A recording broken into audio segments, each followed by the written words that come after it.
Ja, jeg vil fortælle lidt om regnskaberne i Hansens Flødeis og lidt om de produkter, de satser på, men først og fremmest Hansens Flødeis regnskaber. Og det er jo så deres hjemmeside, jeg lige er startet på her. Jeg går ind på selve DM 2016 opgaven. Her, der har vi, I kan se, der er de her økonomivideoer, og de kommer, altså jeg kan jo godt gå helt ind forfra. Det her, hvor selve opgaven starter, ikke? Den ser sådan der ud. DM i Erhvervscase 2016, og i og med, at jeg vil snakke om regnskaberne, så vil jeg godt lige sige lidt om de videoer her.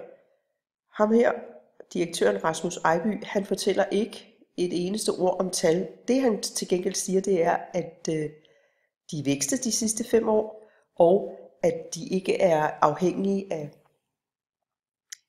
en bestyrelse eller en ekstern ejerkreds. Det er dem selv, som ejer virksomheden, som gør det noget lettere, når de skal træffe beslutninger, fordi der er Rasmus, og så er der Anders, som ejer 90% af virksomheden, og deres far har så 10% af virksomheden.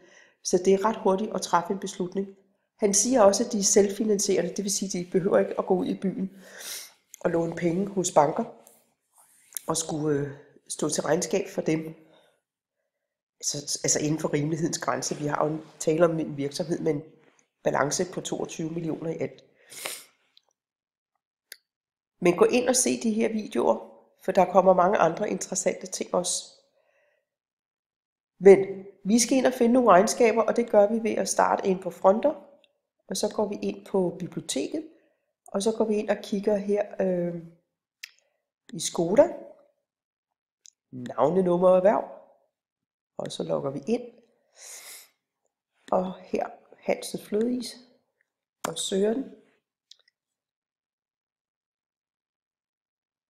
Og den ligger her. Der går vi ind i regnskaber.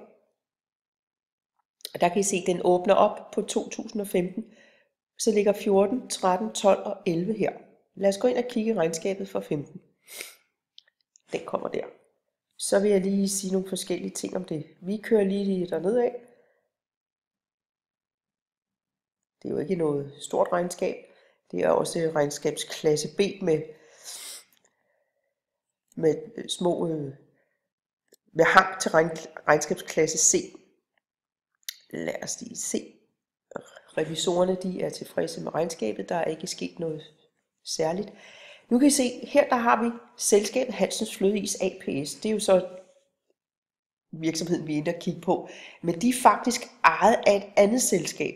Og det vil sige, det her selskab 2707, det er Hansens selv, der ejer den. Så de har egentlig valgt at organisere sig med et holdingselskab, så de kan skyde penge fra Hansens Flødeis op i her. Så det er en virksomhedskonstruktion, de vælger. Sådan så at det her selskab faktisk går hen og ejer det her selskab. Det er ikke noget, vi dyrker videre, men altså det er en meget anvendt måde at gøre det på, for at sikre pengene ikke bare går op i den blå luft, har jeg sagt. Det er en lidt større forklaring. Jeg har vist jer en video om det. Nå.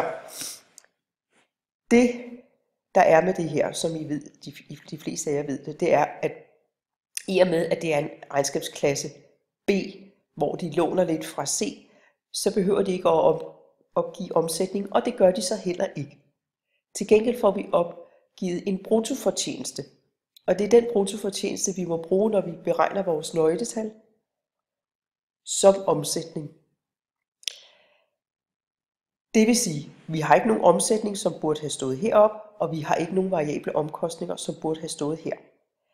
Det vi så kan sige, det er, at vi antager, at udviklingen mellem omsætning og variable omkostninger ikke har foretaget sig, altså relationen mellem dem, som ikke har foretaget sig nogle dramatiske ændringer på baggrund af, at det fremgår ikke af årsrapporten, at omsætningen eller af råvarepriserne eksploderet drastisk i forhold til hinanden.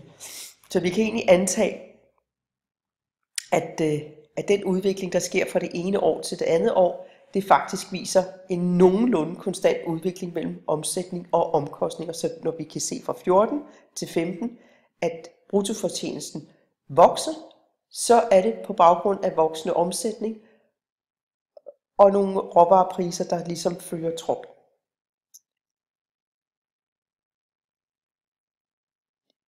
I kan se, selvom Hansens Flødeis er en produktionsvirksomhed, så vælger de alligevel den artsopdelte resultatopgørelse. De bruger ordet bruttofortjeneste, så har de en omkostningsgruppe, der hedder personaleomkostninger, og de har af- og nedskrivninger. Så ville det ikke have set ud, hvis det var en funktionsopdelt resultatopgørelse. Men det de vælger, og det er denne her, og det er virksomheden selv, der bestemmer det. Og når det er sådan en lille virksomhed, så kan det også godt give mening, at man ikke prøver at dele det op i en produktionsafdeling, og så har vi noget distribution, og så har vi noget administration. Ja, så bruttofortjeneste i stedet for omsætning. Så har vi det, der hedder resultat før finansielle poster. Det er det samme som resultat af primær drift, og det skal I jo bruge, når I går ind og beregner jeres afkastningsgrad for eksempel. Ikke? Når I går ind og laver jeres indtjeningsanalyse, så har I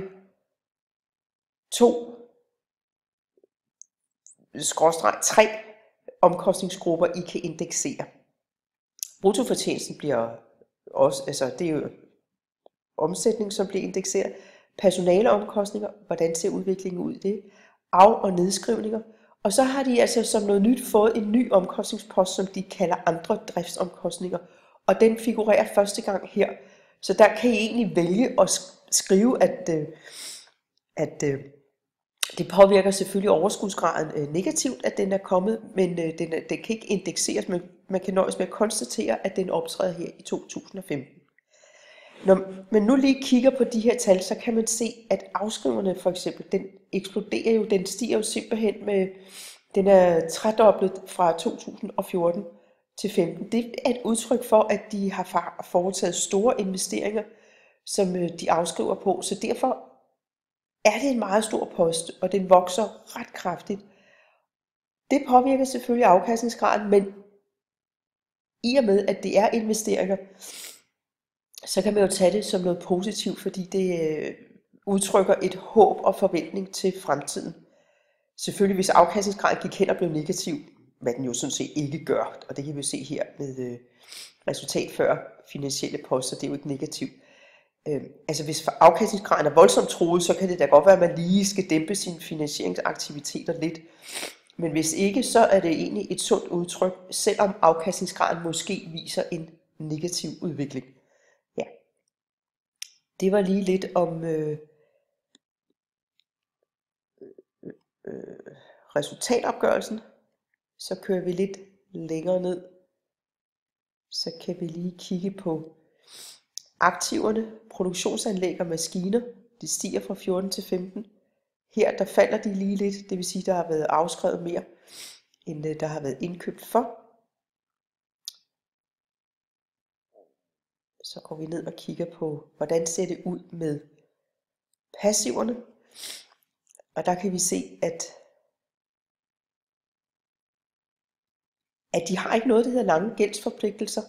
De har gæld til tilknyttet virksomhed. Det er penge, de skyder op i deres anpartsselskab 2707. Og ud fra det her, der virker det rigtigt, som direktøren han siger, at de skylder ikke rigtigt. De har ikke de der langfristede gældsforpligtelser, som der kan komme af at optage lange lån i banken. Lad os lige køre længere ned. Så har vi, de har næsten 1 million i likvider. Hvad var det, jeg ville se på her? Personaleomkostninger. Der kan vi igen se, hvor de udspecificerer deres afskrivninger på de forskellige grupper. Jeg vil egentlig ned til noterne. Her der har vi bare deres afskrivningsplan. Her der kan vi se årets afskrivninger på produktionsanlæg og maskiner og driftsmaterialer og inventar. Og det er det der beløb, der er ført op i resultatopgørelsen, og det er det, der stiger drastisk. Man kan også se tilgang i løbet af året, det er, hvad de har investeret. De har investeret små 2 millioner i produktionsanlæg og maskiner her i 2015, og 328.000 i driftsmaterialer og inventar. Så de har været ude og investere for 2,2 millioner. Og det var måske i virkeligheden det. Der er nogle flere noter her.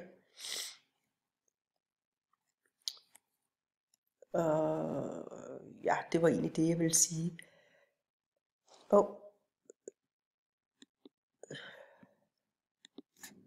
Men kig på rentabiliteten og indtjeningsanalysen, og så kan man sige, at Hansens Flødeis, de har jo egentlig de har mulighed for at investere lidt, og de er også glade for at investere, men det er jo ikke Premiere Is eller en af de andre store spillere.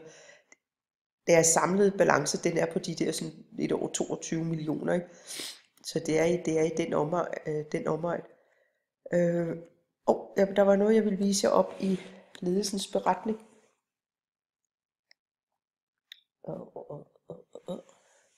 Med hensyn, de er jo glade for nye produkter. Her for eksempel, de er glade for, at de har modtaget alle de her priser, Mejeribrugets gourmetpris, økologisk guld, Børsens fødevarepris osv., designprisen. Og de skriver også her, som en naturlig forlængelse af familiens mejeritradition har Hansens Flødeis startet fremstilling af yoghurt til ægte yoghurtis med levende kultur. Så deres yoghurt er gået over og blevet til yoghurtis. Det så jeg så ikke i Tivoli. De har de her tætte partnerskaber med deres leverandører, som de også vægter meget højt af. Og det er en del af deres sociale ansvar. De sørger for, at alle gå ind og kigge på det. Men de prøver at opføre sig ordentligt i den relation der. Ja, og det er egentlig det, jeg ville sige. Så det er noget med at taste nogle tal ind i Excel, lave nogle nøgletalsberegninger, lave en likviditets- og soliditetsgrad, se på, hvordan ser det ud. Vil der være penge til noget markedsføring? Vil der være penge til noget udvikling? Ja. Så det var egentlig bare det, jeg vil sige. Der er billeder af nogle køer her. Ja, og vi ses. Hej.